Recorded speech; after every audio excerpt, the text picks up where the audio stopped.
Scenario I described, if you've got an organisation somewhere in the Far East or somewhere where you need to be able to deploy a service quickly, we can do this quickly. It's just phone on site. There's no on-site infrastructure for you other than the quality of service network that you need to deliver real-time comms anyway. So we're just providing you with a handset. The days of the PBX are long gone. It's connected to BT's global VPN, so all the calls internationally would be routed, broken out locally, so there's a great opportunity there for consolidating, a whole series of different supplier agreements globally, but also for making some cost savings on what you transit globally from a voice perspective. Obviously anything on net gets 0 rated, it's an on-net call, even though that service is managed by us. It's run over your existing MPLS infrastructure, but it's when you start breaking out locally in countries that you really start making the benefits and really seeing the difference.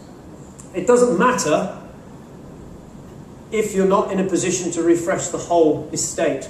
All of this stuff interopts with legacy, and I think that's probably one of the most powerful messages from us is if you look at other solutions and other service providers, you have to rip and replace a lot of equipment. There's a lot that BT and Cisco can do to interop with what's there already. So sweating the existing assets is really key.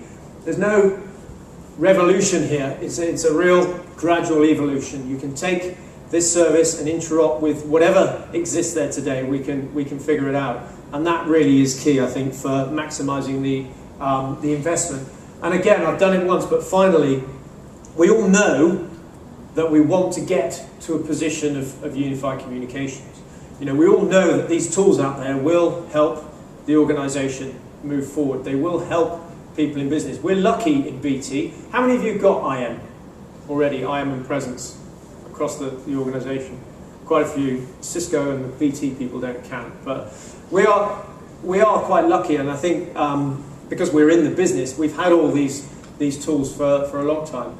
You know, we don't travel.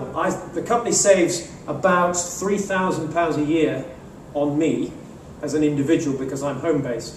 And being a dedicated home worker, my place of work is my office at home. And I have to have all of the unified comms tools in order to be able to do that. I have to be hooked in to video. You know, I've got people who work from home all over the world in my team, and we have to be able to communicate using video. Video enhances and enriches the experience. Conferencing is a really powerful medium for breaking down the barriers of time and distance. So we save on average about sort of 10,000 per person. It's I'm trying to think of the figures. We've got about 50,000 home workers, dedicated home workers in BT, and if you were based in central London, the real estate saving amounts to about 10,000 per annum per person, based on having an office space and all the facilities for someone.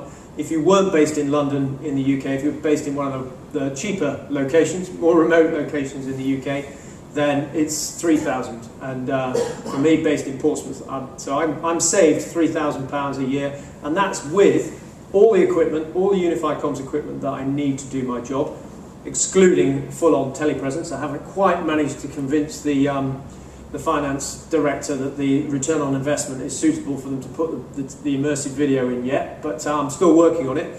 All my travel is paid for, so the minute I leave the office, my home office, all my travel is paid for as well, so the expense of that goes into the mix, and there's still a saving.